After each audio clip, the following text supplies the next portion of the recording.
ليتن معلتن حركت كتبل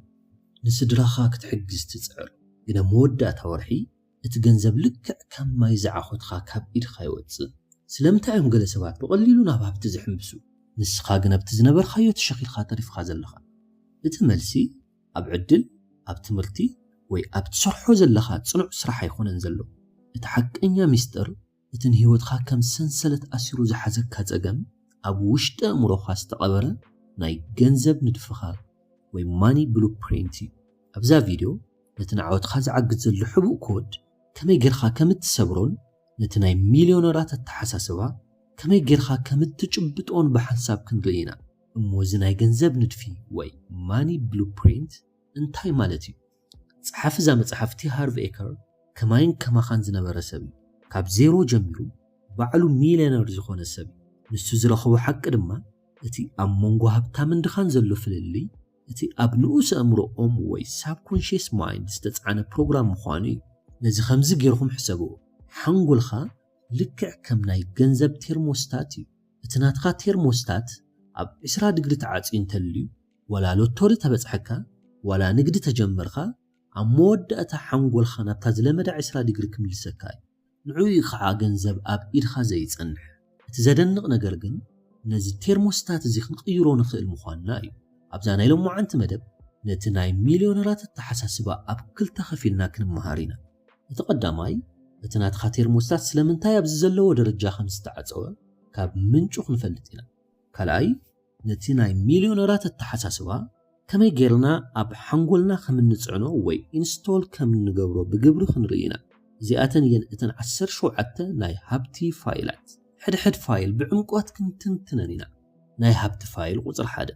نس خاي خان هيوت خات فترة زي فايل زي امونغو خلتا مسرلتها والتحساسوات زلو عبي فللي ينتصر زي فللي زي نقطباو مصاي خازوسن حيال مبغسيو اتناي هابتامات التحساسبا انا اين هيوتي زفترا زبلي زي مالت هابتامات سبات هيوتهم 100% حلافنت يوسدو نساتهم اب قدميت كوفيلوم هيوتهم زمرحو امبر ኣብ ድሕሪት ኮፊሎም ዕድል ዝጽበዩ ተጓዓዝቲ ይኹኑ ንዓወታቶምን ክብርን ሓላፍነት ይወስዱ ጽዒረን ተበላሒተን እየ ስለዝኾነ ድማ ዓወት ረኺበ ይብሉ ንስዕረታቶም እውን ሓላፍነት ይወስዱ እዮም ኣብዚ ተጋጊኤ ካብዚ ጌጋይ እዚ ክመሃር ንዝመጽእ ኸዓ ክዕርልየ ይብሉ ህይወቶም ብውሳኔታቶምን ተግባራቶምን ከምትቕረጽ እያ ዕድል ወይ ካልኦት ሰባት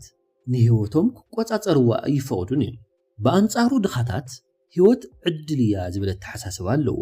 እዚ ናይ ግዳይነት ጸወታ ወይ the victim game ዝበሃል ተሓሳስባ እዩ እዞም ሰባት እዚኦም ኣብ ህይወቶም ቁጽጽር ከም ዘይብሎም ኮይኑ ይስምዑ ንስዕረቶም ንውድቀቶም ወይ ንኹነታቶም ሓላፍነት ይወስዱ ናይ ግዳይነት ጸወታ ወይ the victim game ሰለስተ ቀንዲ ምልክታት ኣለዎ እቲ ቀዳማይ ምምኽናይ እዩ ንኹሉ ዘጋጥሞም ነገር ናብ ካልኦት የምኽንይዎ ንኣብነት ስድራይ ጽቡቕ ጌሮም ስለ ዘይዕበይኑ እዩ መንግስቲ ስለ ዝተበላሸወ እዩ እቲ ቁጠባ ሕማቕ ስለ ዝኾነ እዩ ሓለቓይ ስለ ዘየድንቕኒ እዩ ዝብሉን ካልኦትን ምኽንያታት እዮም ዘቕርቡ ኣብ ካልኦት ምምኽናይ ሓይልኻን ቁጽጽርኻን ንኻልኦት መሃብ ማለት እዩ እቲ ካልኣይ ምልክት ድማ justifying እዩ እዚ ካብ ምምኽናይ ዝኸፍ እዩ እቲ ሰብ ንኹነታቱ ቅቡል ንምግባር ዝተፈላለየ ምምኽንያታት ይህብ ካብቶም ዘቕርብዎም ቀንዲ ምምኽንያታት ገንዘብ ክንዱ ኣገዳሲ ኣይኮነን ዝብል እዩ እዚ ሓደገኛ ሓሶት እዩ ገንዘብ ኣብ ኩሉ ክፋላት ህይወትና ኣገዳስነት ኣለዎ እዚ ምምኽንያት እዚ እቲ ሰብ ምስ ገንዘብ ሽግሩ ንምንባር ዝጥቀመሉ ናይ ኣእምሮ ምክልኻል እዩ ኣብ ህይወትካ ዋጋ ዘይትህቦ ነገር ፈጺምካ ክትረኽቦ ይትኽእል እቲ ሳልሳይ ምልክት ድማ ሙጉርምላም ወይ ኮምፕሌኒንግ እዩ እዚ ካብ ክልቲኦም ዝኸፍአን ኣጥፋእን እዩ ክተጉረምሎም ከለኻ ህያው ዝኾነ ናይ ጓሓፍ ማግኔት ኢኻ ትኸውን ስለምንታይ እቲ ሕጊ ናይ ዩኒቨርስ ንጹር እዩ ኩሉ ዘተኮርኻሉ ወይ ፎከስ ዝገበርኻሉ ነገር እናዓበየ እናሰፍሐ እዩ ዝኸይድ እዩ ዝብል ክተጉረምሎም ከለኻ ኣትኩሮትካ ኣብቲ ሕማቕ ነገር ናይ ህይወትካ እዩ ዘሎ ስለዝኾነ ድማ ዝያዳ ሕማቕ ነገር ኢኻ ናብ ህይወትካ ትስሕብ ኩል ግዜ እናንጸርጸርካ ክሰምዐካ ዝደሊ ወላ ሓደ ሰብ የለን ስለዝኾነ ድማ ካብ ኣውንታውያን ሰባት ትርሕቕን ዕድላትካ ይዕፀውን ካብዚ ናይ ግዳይነት ጸወታ ንምውፃእ እዚ ስዕብ ክትገብር ኣለካ ካብ ሎሚ ጀሚርካ ንዝኾነ ኣብ ህይወትካ ዘጋጠም ጽቡቕ ይኹን ሕማቕ ሓላፍነት ምውሳድ ተለማመድ ካልእ ድማ بأفخا يخون بحسابخا أي تقرمرم إزي نحنقولخا كاب ألوتاونت ناب أونتاونت نخيرو زحجز حيا لممريو أبزخون ساعات كتقرمرم وين خالقت كتمخن انت جميرخا نجزار إسخاب مقطع أتوبل أنا إيان هيوتي زفترا زلو خبل نزي حساب زي أبوش تخان مسرات لما إدخا أب لبخا بمقبار نزي السعب عوتا دقاقمو أنا إيان درجاكو تباو عوتي زفتر دحريو أب حنقول خاب متنكف أنا ناي مليونير أمرو إزلن نبل فايل هبتو قصر خلتا صوتا جنزب نمعوات دي خاويس نكيت السعاري خاتت صوت جنزب بزملكت تقند علامها أب هيوت وحس مخان طرح مزخون مالت أخل جنزب كهلوني نجزا كراي نمجبي نمكينا زخون وتأتات نمخفال انتو خوينو متشوت وي كومفورت نمركابي خون اللو مالتي إذا تحساس بازي كاب فرحي إزمنجي فرح دخنت فرح زي موحاسن فرح زلكا جنزب ناي مدفع سقاتني سلازي صوتها خلو أم مكلخال زتمركز إزخون ريسكا موسى دما تهدم نايزوت سيد دما تيعرف إيكر كم زبلو هيوت نتزلمن خيو بلك عيات تهبكا على ما خامتشوت راح انت دا أخوينو هيوت أخل متشوت كتهبكا قن فتسي مخابتامي كتخونن مخنياتو تزلمن خيو متشوت مبر هابتي يكونن اتشتوها تحوتي نابنت حادا نايكو عسو أغرقانتا تسعادك أمولو أمك لخالت راح انت حليفوه كالسعار يخيليو ويدما معرك واتس يخيلي قن فتسي مكعوة يخيلي مخنياتو نمعوات متقع سلزد الليو اتناي حابتاما تتحساس باز بهالكن صوتا جنزب نمعوات متصواتي اتقند علامهم متشوت راح زي خونس عبي هابتن مولئنة مفتاري ناتخا علامان تاي شتوخا مليونات وي بليونات مئكاب ديو نولد خان زترف هابتي مهنات مس زخون حنقول خان زنمعوات زحقزخا عدلاتن حساباتن استراتيجيتاتن كدلي جمر اتشتوخا لعول سلازخونا اتوتسيت خون لعول يخون انت تسناخي الخون اتشتوخا لعول سلازنبرا كابت متشوت زبل درجان لعليخا تودو سلازي اتقندف للي ابتناي وشتاو حسابن دليتن وي intention يزلو ناي دخا وي ما أخلاي دمو الزلو وسب دليت وخل جنزب انت زهلوهني كل شجري متفتح زبل انتخون ناي هابتام سب دليت دما من انتنات انتي كونن النخالوت سباتون كحجزن جنزب ببزحك كبية زبليو تهار ذيكر نزي فايل زي اب هيوتنا نخن تقبروز حجزنا خلتا قبراو سقوم تتاتلو يبلنا اتقدماي إدخا اب لبخا بمقبار نزي السعب حساب بعوتا دقاقي مخابل أنا تصوتا جنزب نمعواتي تصوت علاماي عابي هابتن مولئنة مفتاري مسبركا بدحريو إدخان ناب حنقول خواسي دخا أنا ناي مليونير أمرو يزلن نوع إزي نوس أمرو خاوي subconscious mind ريبروغرام نمقبار كحقزك أي اتخالاي أب حانت ورقت كلتا قطباو علاماتات صحف علامة حدا نحد عمت متشوتخا أخولي يتبلو متن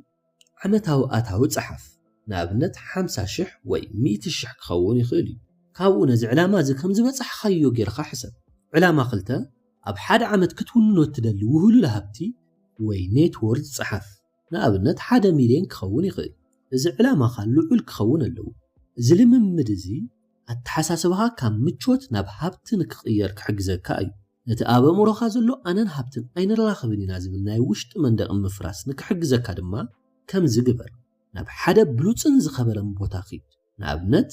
ناب حدا تصبق هوتيل كدمو أبت كافي تقميتخا شاي وي بونستا أبتني هابتامات هاوهو تملالس نتدباب قسمو نتوم سبات تعذب أنا أبزبوتازي قبئني بمبال أنا حدا كاب أتوميل كان جزار إسخاء منه بحد سيرو اتناي جنزب متعيخا زوسن اتي أبا أمروخا زلو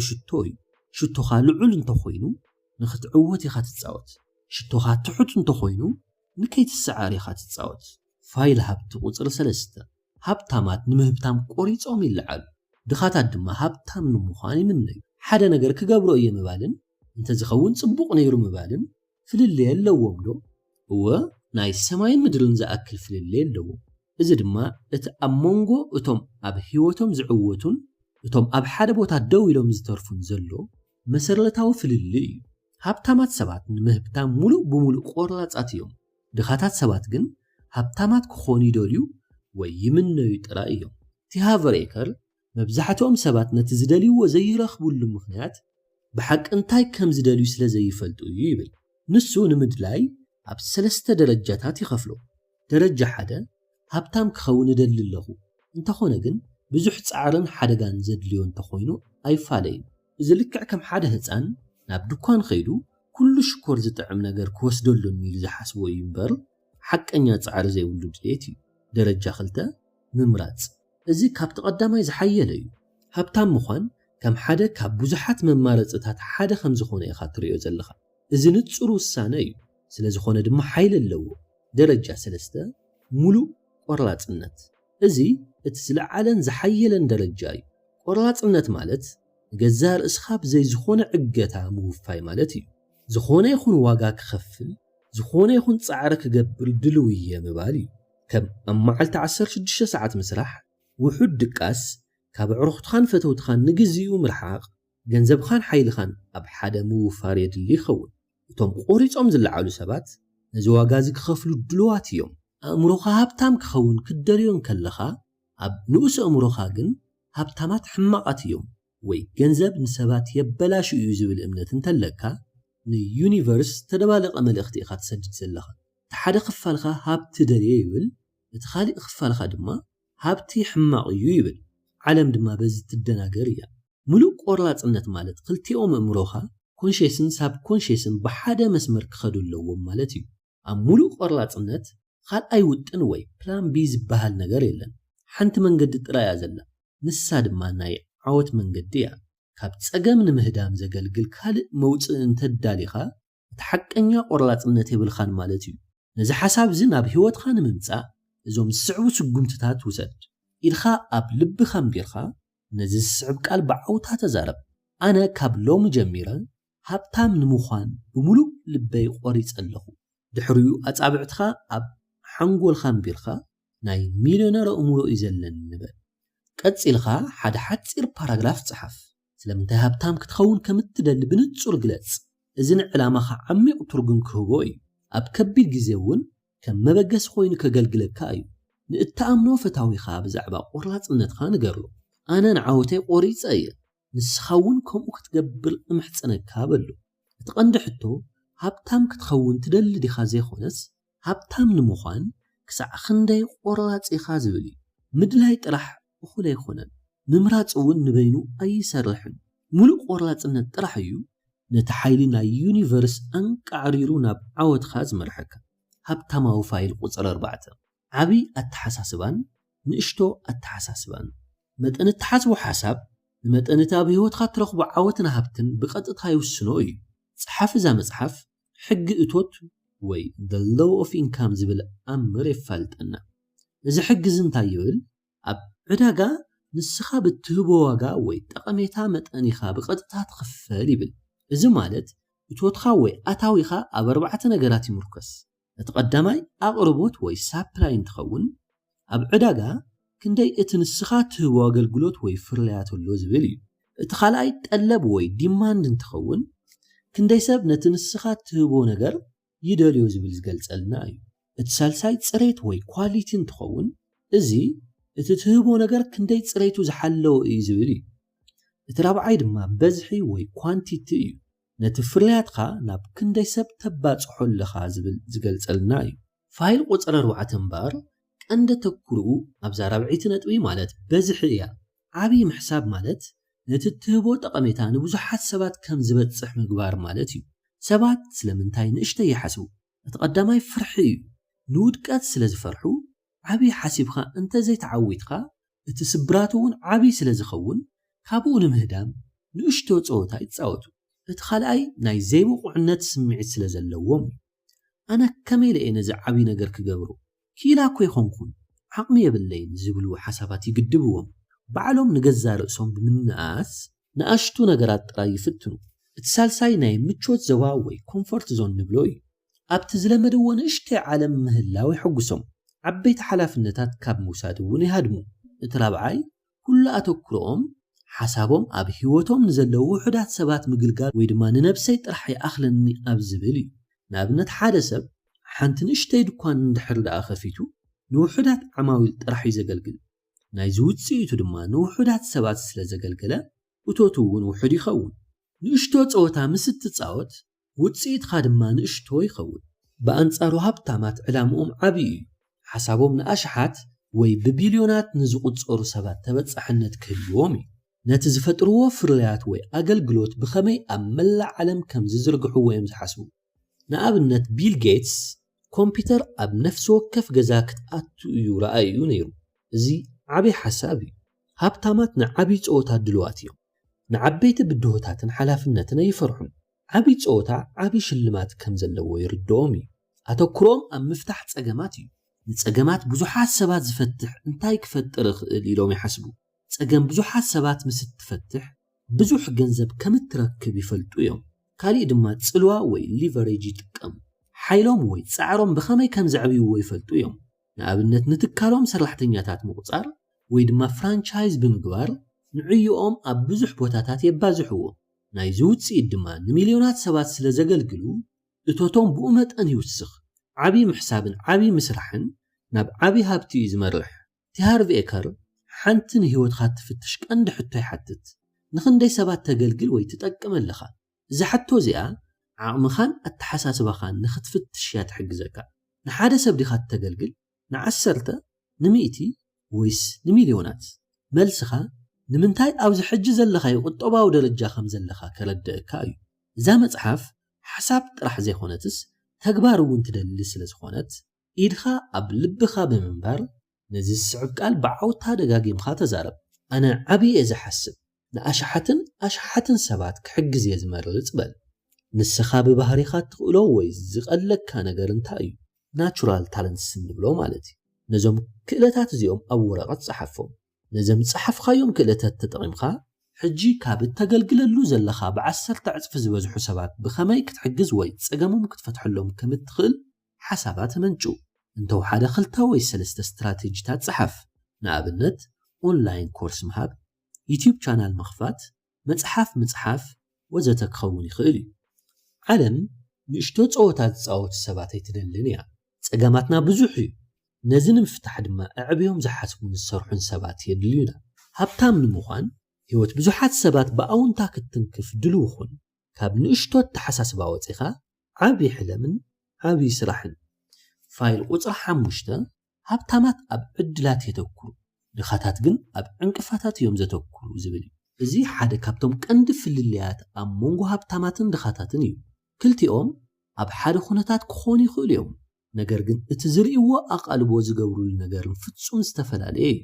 ናይ ድኻታት ኣተሓሳስባ ዘለዎም ሰባት ቀንዲ ተኩሮኦም ኣብ ፀገማት ሓደጋታት ከምኡውን እንታይ ጌጋ ክኸውን ከም ዝኽእል ምሕሳብ እዩ ኣብ ውሽጢ ኣእምሮኦም ዝዘዋወር ሕቶ ድማ እንተዘይሰሪሑኸ ዝብል እዩ ናይዚ ውፅኢቱ ድማ ውሳነኦም ኩሉ ግዜ ካብ ፍርሒ ዝነቐለ እዩ ንኽሳራን ዘይምዕዋትን ኣዝዮም ይፈርሕዎ እዮም ሓደ ሓሳብ ወይ ዕድል ምስ ዝመፆም ንነዊሕ ግዜ ክመራመሩን ክመዝኑን ክሓስቡን ይጸንሑ ኩሉ ነገር 100% ርግፀኛ ክሳዕ ዝኸውን ይጽበ እዩ እዚ ድማ ፈጺሙ ይኸውንን እዩ ኣብ መወዳእታ ድማ ወላ ሓንተ ስጉምቲ ከይወሰዱ እዮም ዝተርፉ እዚ ድማ ፓራላይስ ባይ ኣናላይስ ኢልና ንፅውዖ ናይ ድኻታት ኣተሓሳስባ ዘለዎም ሰባት ኣብ ዝኾነ ነገር ፈለማ ነቲ ፀገም እዮም ዝርእዩ እዚ ኣይከኣልን እዩ ምክንያቱ ዝብል ቃላት የዘውትሩ ዕድላት ክስኡኑ ከለዉ ከዓ ግዜ የብለይን ገንዘብ የብለይን ፍልጠት የብለይን ዝብሉ ምስምሳት የቕርቡ እዚ ኩሉ ግን ነቲ ኣብ ውሽጦም ዘሎ ፍርሒ ንምሽፋን እዩ ንኣብነት ሓደ ድኻ ሰብ ንሓደ ናይ ንግዲ ዕድል ምስ ዝርኢ ቀዳማይ ሓሳቡ ግን ብዙሕ ገንዘብ እዩ ዝሓትት እንተኸሲረኸ እቲ ዝህሉ ውድድር ከዓ ብዙሕ እዩ መን ኢኸ ክገዝእኒ ዝብል እዩ ዝኸውን ናይ ሃብታማት ኣተሓሳስባ ዘለዎም ሰባት ቀንዲ ተኩሮኦም ኣብ ዕድላት ዓወት ዕቤት ከምኡውን ኣብ እቲ ዝርከብ ሽልማት እዩ እዚ ዕድል እዚ ብኸመይ ክሰርሕ ይኽእል ዝብል ሕቶ እዩ ኣብ ውሽጢ ኣእምሮኦም ዝዘዋወር ሃብታማት ሓደጋ ከም ዘሎ ይፈልጡ እዮም እንተኾነ ግን ኣብቲ ካብቲ ሓደጋ ዝርከብ ዓብዪ ዓስቢ ወይ ሽልማት እዮም ዘተኩሩ ሽዑ ድማ ዝተመጣጠነ ሓደጋ ወይ ኳልኩሌትድ ሪስክ ይወስዱ ናይ ሃብታማት ኣተሓሳስባ ዘለዎም ሰባት ቁልጡፍ ስጉምቲ ንብሎም ቅረብ ተኩስ ዓልም ወይ ድማ ሬዲ ፋየር ኤም ዝብል ኣገባብ እዮም ዝኽተሉ እዚ ማለት ብዘለዎም ሓበሬታ ገይሮም ቀልጢፎም ናብ ስራሕ ይኣትው እሞ እናሰርሑ የመዓራርዩን ይመሃሩን ከም ናይ ድኻታት ኣተሓሳስባ ዘለዎም ሰባት ክሳዕ ኩሉ ነገር ፍጹም ዝኸውን ይጽበዩ ኣብ ዝኾነ ጸገም ዕድል ከም ዘሎ ይኣምኑ እዮም ሓደ ነገር እንተዘይሰሪሑ ከም ተመክሮ ይወስድዎ እሞ ናብቲ ዝቕጽል ይሓልፉ ካልእ ድማ ኣብ ክእለቶምን ብቕዓቶምን ዓቢ እምነት ኣለዎም ሓደ ነገር ከም ዝሰርሕ እንተደኣ ኣሚኖም ክሳዕ ዝሰርሕ ዝከኣሎም ኩሉ ይጽዕሩ ንኣብነት ሓደ ሃብታም ሰብ ጽቡቕ ናይ ንግዲ ዕድል ምስ ዝርኢ እዚ ዕድል እዚ ዓቢ ዕቤት ኣለዎ ብደንቢ እንተተረዲአዮን ጽቡቕ ኣገልግሎት እንተሂበን ብዙሕ ዓወት ክረክብ ይኽእል እየ ስለዝኾነ ገንዘብ ካበይ ከምጽእ ይኽእል መንከ ክሕግዘኒ ይኽእል ኢሉ ነቲ ዝረኣዮ ዕድል ናብ ተግባር ንምቕያር መፍትሒ ኣብ ምድላእ ዘተኩር ቲሃርቭ ኤከር ከምዚ ይብል ዕድል ክትረክብ እንተደኣ ኮንካ ፈለማ ናብቲ ጸወታ ክትኣቱ ኣለካ ህይወት ከም ሓደ ነዊሕ ኮሪደር እያ ኣብ ኣፍ ደገ ናይቲ ኮሪደር ደው ኢልካ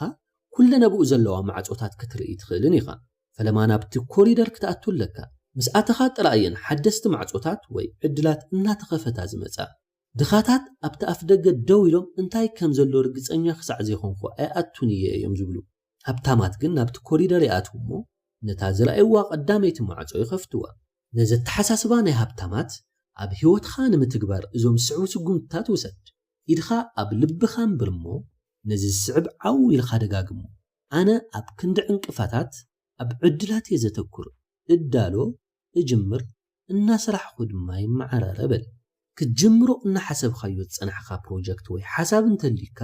ፍጹም ክሳዕ ትኸውን ኣይትጸበብ ኣብቲ ዘለኻዮ ቦታ በቲ ዘለካ ነገር ሕዚ ጀምሮ ኣብ ህይወትካ ከም ጸገም ወይ ዕንቅፋት ኮይኑ ዝረኣየካ ነገር እንተሃልዩ ኮፍ ኢልካ እዚ ጸገም እዚ እንታይ ዕድል ይፈጥረለይ ኣሎ ኢልካ ሕተት እንተወሓደ ሰለስተ ዕድላት ካብቲ ጸገም ንምውፃእ ፈትን በዘገባብ እዚ ኣወንታዊ መለኻኽታ ተለማመድ ካልእ ኣብ ህይወትካ ተመስግነሎም 10 ነገራት ጸሓፍ ነዚ ዝርዝር እዚ ድማ ንጉሁ ዓው ኢልካ አንብቦ እዚ ኣቃልቦኻ ካብ ስእነት ናብ ሃብትን ዕድልን ክቕየር ክሕግዘካ እዩ ብሓጺሩ እቲ መልእኽቲ ንጹር እዩ ኣቃልቦኻ ኣብ ዝገበርካዮ ነገር ኩሉ ይዓቢ ኣብ ጸገማት እንተተኪርካ ጸገማት ጥራሕ ክትረክብ ኢኻ ኣብ ዕድላት እንተተኪርካ ግን ዕድላት ክትረክብ ኢኻ እቲ ምርጫ ናትካ ወይ ናትኺ እዩ ፋይል ቁጽሪ 6 ትንተና መጽሓፍ ሚስጥራት ኣእምሮ ሚሊዮነራት ሃብታማት ሰባት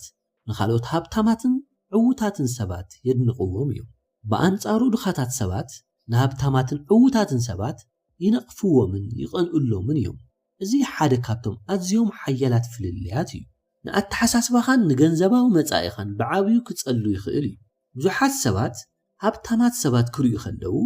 ኣብ ውሽጦም ሕማቕ ስምዒት ይስምዖም ከም ዝስዕብ ዓይነት ሓሳብ ድማ ይሓስቡ እዞም ሃብታማት ስሱዓት እዮም ብመንገዲ ምትላል ወይ ምጥላም እዮም ሃብቲሞም ዕድለኛታት ስለ ዝኾኑ እዮም እቲ ገንዘብ ንዓይ ክወሃበኒ ነይርዎ ዝብሉን ካልኦትን ሓሳባት ድማ ይሓስቡ እዚ ቅንእን ጽልእን እዩ እቲ ቀንዲ ሽግር ግን ንትጸልኦ ነገር ክትውንኖ ኣይትኽእልን ኢኻ እስቲ ንሓደ ህሙት ሕሰቦ ሓደ ሰብ ኣነ ንሃብታማት እጸልኦም ስሱዓት እዮም እናበለ ኣብ ውሽጢ ግን ሃብታም ክኸውን ይደሊ እዚ ንእምሮኡን ንዩኒቨርስን ዝተደናገረ መልእኽቲ እዩ ዝህብ ኣእምሮኻ ከምዚ ይብል ሃብታማት ሕማቓት እዮም ስለዚ ኣነ ሓደ ካብኣቶም ክኸውን የብለይ በዚ ምኽንያት እዚ ድማ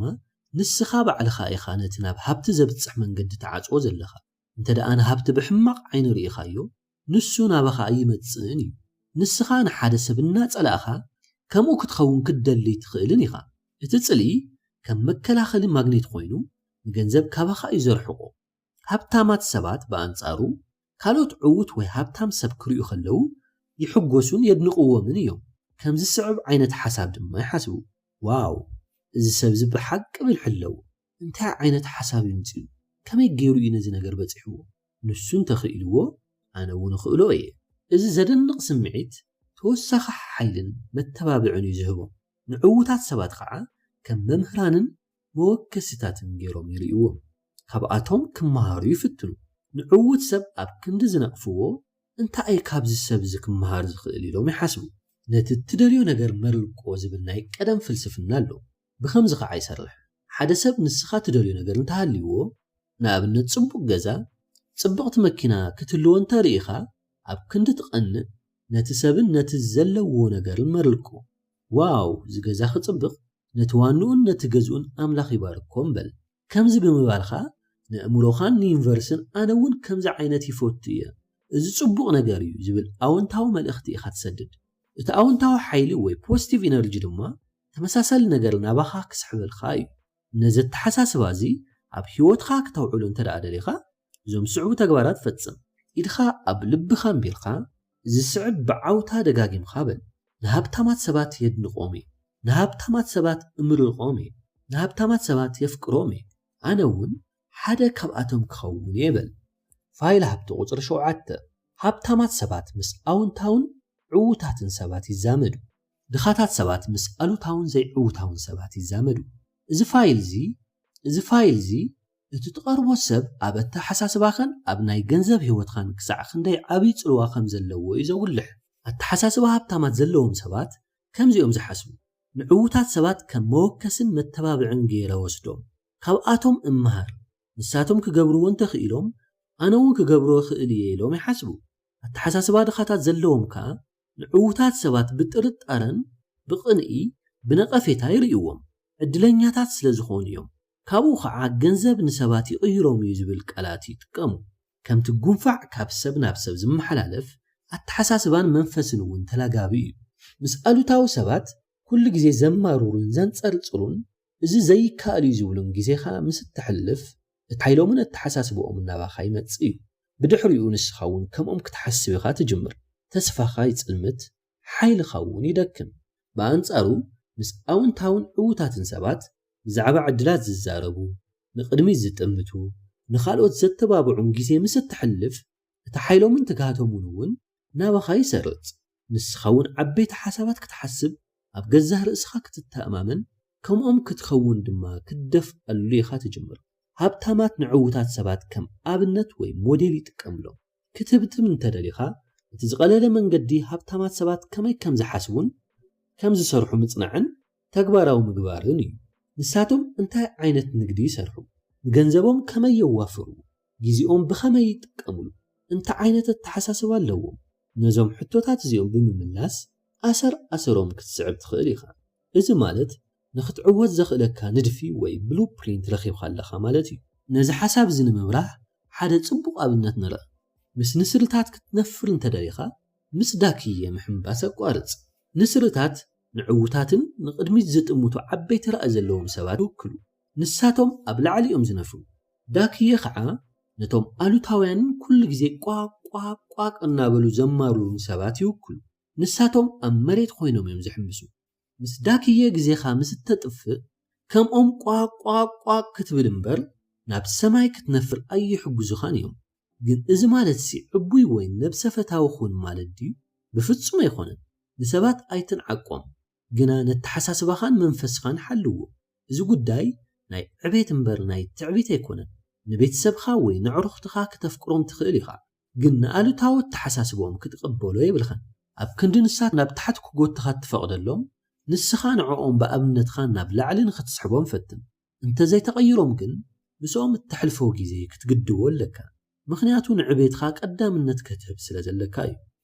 تيهار فيكر نزا حساب زي أب قبل نموعال إدخا أب لبخان بيرخا نزي سعب بعوتها دقاقمو نهبتاماتن عوتاتن سبات كبأبنت وسدهم مس هبتاماتن عوتاتن سبات يزق قرار نساتهم كقبرو وانتخيلهم أنا ون كقبرو خيلية مخنياتو ناي مليونر أمرو إزلن نبال ناي مليونر أمرو زلوهم سبات تقبارات نز سعبي مسل نسخاون إزوم سعبو نقرات تقبر نابل على هاي درجة زلوهم كلابات وي هاي إند كلابس تتأمبر كم غولف كلاب تينس كلاب بيزنس كلاب زي أمسولون بوتاتات تتأمبر اتعلامة مسعوتات سبات نمل لاين ركب نمفتارني جنزب يبلين انتبه الخاون أبت بيت مقبي نايت كلاب شاهوي بونت رايك تستت خيليها اتقند نقر أبت ناي عوتات سبات كباب المهلا وخايو أب هيوت خازلو حدا ألو تاو خونتات وي السباللي كابو كترحق وي مسؤوزل لك هركب كتقدبو وسانو وسد إذا سبزي أبال سدرابيت خان تخوينون مسؤول تحلفو جيزي وسنو ترجم ألبو زخون مدبات تلفزيون مرأين حميتنا قارц زياتهم نأمرو خاب بألو تاو نقر يوم زملو أب كندون عبيت خازت أكم كم تاريخ هوتنا عوتات سبات هنبب كم بعل أندريو كارنيجي جون دي روكفيلر بيل غيتس وارن بوفيت ኦፕራ ዊንፍሬይ ዝኣመሰሉ ሰባት ከመይ ናብኡ ከም ዝበጽሑ መጽሓፎም እንብብ እዚ ነተሓሳስበኦምን ንስልቶም ንኽትርዳእ ክሕግዘካ እዩ ፋይል ሃብቲ ቁጽር 8 ምፍላጥን ምስፍሕፋሕን ወይ ፕሮሞሽን ኤንድ ሴሊንግ እዚ ፋይል እዚ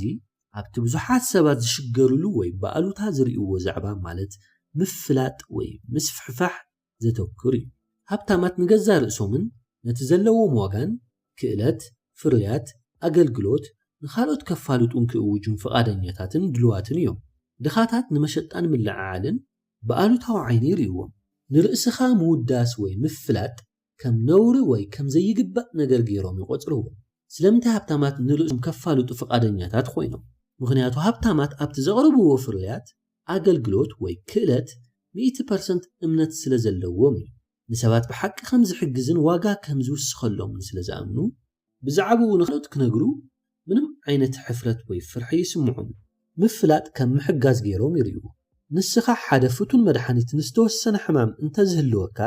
ነቶም ሕሙማት ብዛዕባኡ ምንጋር ነውሩ ድዩ ወይስ ሓገዝ ሃብታማት ነቲ ዘለዎም ፍታሕ ንዘድልዮም ሰባት ምብጻሕ ከም ሓገዝን ቅዱስ ግዴታን ገይሮም ይርእይዎ ካልእ ነጥቢ ምልዓዓል ከም ምሕጋዝ ገይሮም ይርእይዎ ንስኻ ሓደ ፍቱን መድሓኒት እንተወሰነ ሕማም እንተዝህልወካ ነቶም ሕሙማት ብዛዕባኡ ምንጋር ነውሩ ድዩ ወይስ ሓገዝ ልክዕ ከምኡ ሃብታማት ነቲ ዘለዎም ፍታሕ ወይ ሶሉሽን ንዘድልዮም ሰባት ምብጻሕ ከም ሓገዝን ቅዱስን ገይሮም እዮም ዝርእይዎ ካልእ ኣታዊ ምስ ምፍላጥ ወይ ፕሮሞሽን ከም ዝተኣሳሰር ይርድኦም እዩ ኣብ ንግዲ ዓለም ሰባት ብዛዕባኻ ወይ ብዛዕባ ፍርያትካ እንተደኣ ዘይፈሊጦም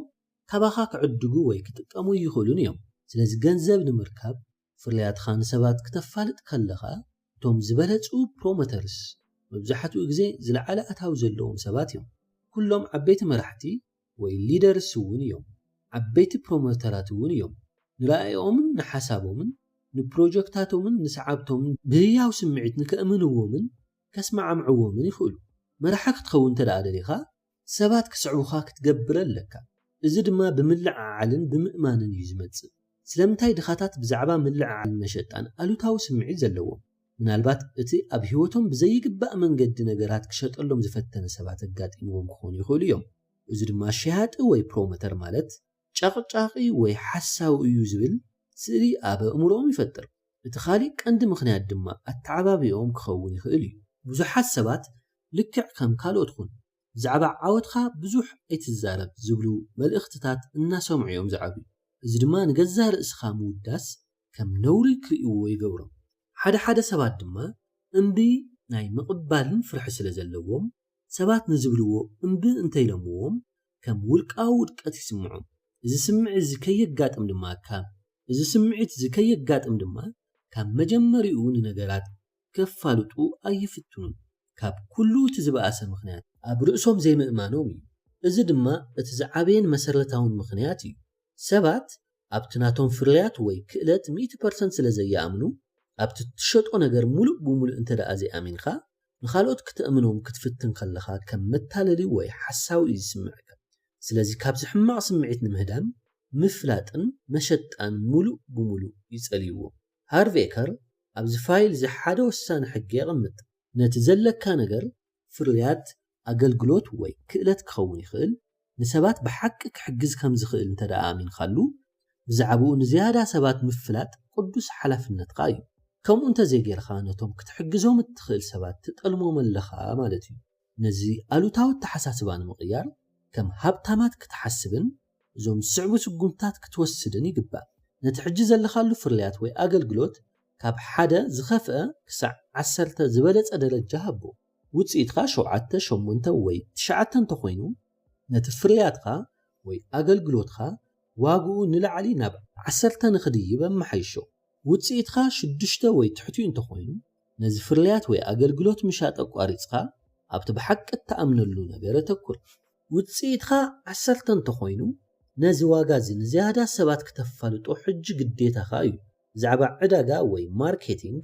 መሸጣ ወይ ሴልስ ዝገልጽ መጽሓፍቲ አንብብ ወይ ኮርሳት ውሰድ ካብ ሎሚ ጀሚርካ ንኽእለትካ ንስራሕኻ ወይ ነቲ ተኣምነሉ ነገር ብህያው ስምዒትን ብተሓጓስን ንሰባት ክትነግር ተለማመድ ኣብ ቅድሚ መስትያት ደው ኢልካ ክትለማመድ ትኽእል ኢኻ ዕላማኻ ንሰባት ምትላል ዘይኾነስ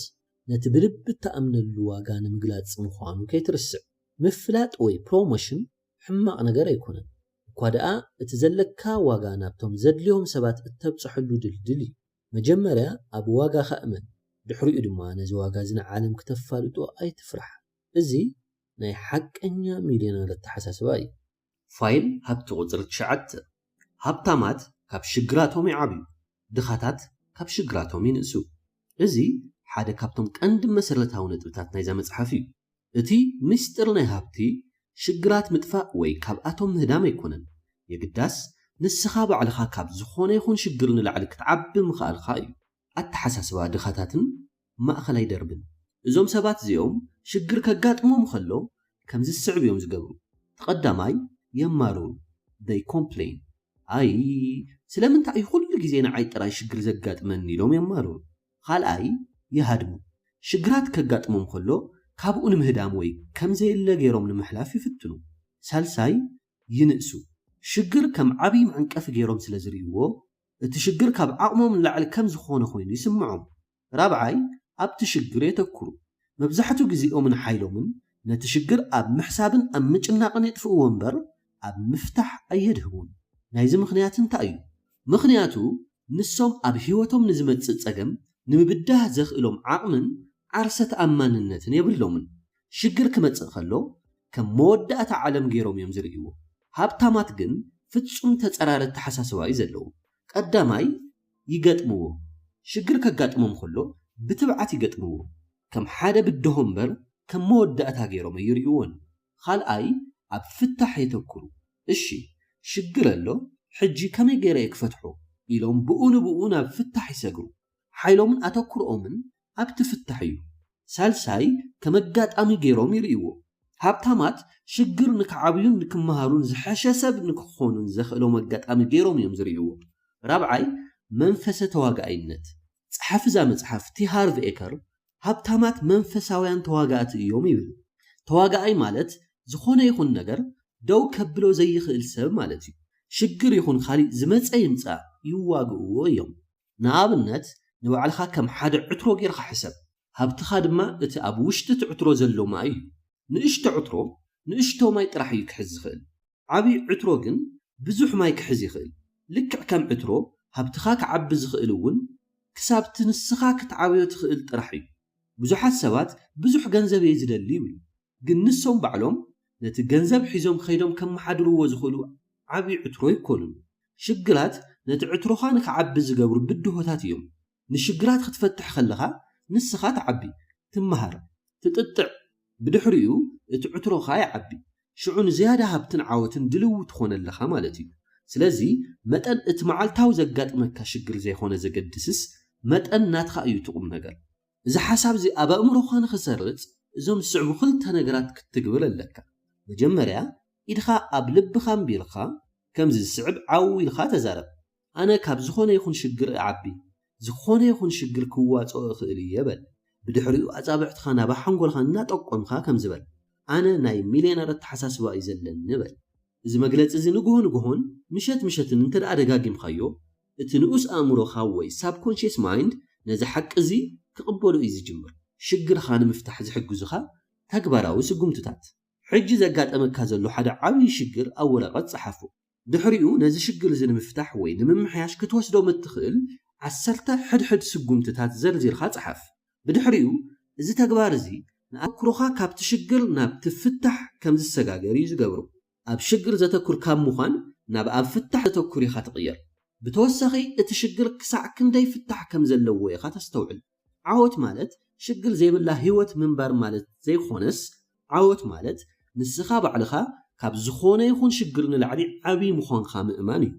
ዝመፀ ብድሆ ንምግጣም ድልው ምዃን እዩ ሽግራትካ ኣይተህድሞም ግጠሞም ፍትሓዮም ካብ ልዕሊኦም ዕበ ሽዑ ሃብትን ዓወትን ባዕሉ ናባኻ ክፈስስ እዩ ፋይል ሃብቲ ቁፅሪ 10 ሃብታማት ሰባት ብሉፃት ተቐበልቲ እንትኾኑ ድኻታት ሰባት ግን ድኹማት ተቐበልቲ እዮም ስለምንታይ እዮም ብዙሓት ሰባት ድኹማት ተቐበልቲ ዝኾኑ እቲ ቀዳማይ ምኽንያት ብቑዕ ኣይኮንኩን ዝብል ስምዒት እዩ ብዙሓት ሰባት ኣብ ውሽጦም ሃብቲ ወይ ጽቡቕ ነገራት ከም ዘይግብኦም ኮይኑ ይስምዖም ካብ ንእስነቶም ገንዘብ ሕማቕ እዩ ስስዐ ጽቡቕ ኣይኮነን ወይ ካባኻ ዝበልጹ ሰባት ኣለዉ ዝብሉ ሓሳባት እናተዘረቦም ስለ ዝዓብዩ ሃብቲ ክቕበሉን ከለዉ ናይ ገበን ስምዒት ይስምዖም ካልኣይ ካብ ምቕባል መሃብ ይበልጥ ዝብል ኣባህላ እዩ እዚ ኣባህላ እዚ ጽቡቕ እኳ እንተኾነ ብጌጋ ተተርጊሙ ክውሰድ ይኽእል እዩ ሃርቪ ኤከር ከም ዝብሎ መሃብን ምቕባልን ክልተ ገጻት ናይ ሓንቲ ሳንቲም እዮም ንሓደ ወሃቢ ሓደ ተቐባሊ ከም ዘድልዮ ክንዝንግዕ የብልናን ክልቲኦም ማዕረ ገደስቲ እዮም ንስኻ ክትቕበል ፍቓደኛ እንተዘይኾንካ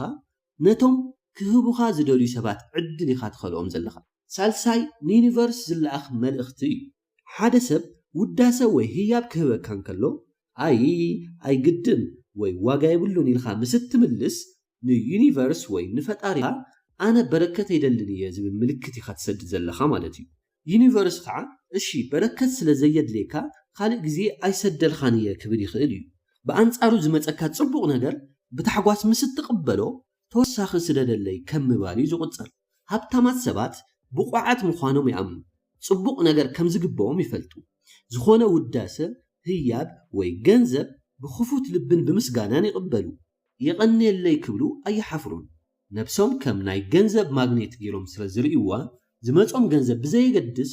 ዓብዪ ይኹን ንእሽቶ ብታሕጓስ ይቕበልዎ ካብ ድኹም ተቐባሊ ናብ ብሉፅ ተቐባሊ ንምቕያር ዝሕግዙ ተግባራዊ ስጉምትታት ኢድኻ ኣብ ልብኻ ብምንባር ብዓውታ ደጋጊምካ ኣነ ብሉፅ ተቐባሊ እየ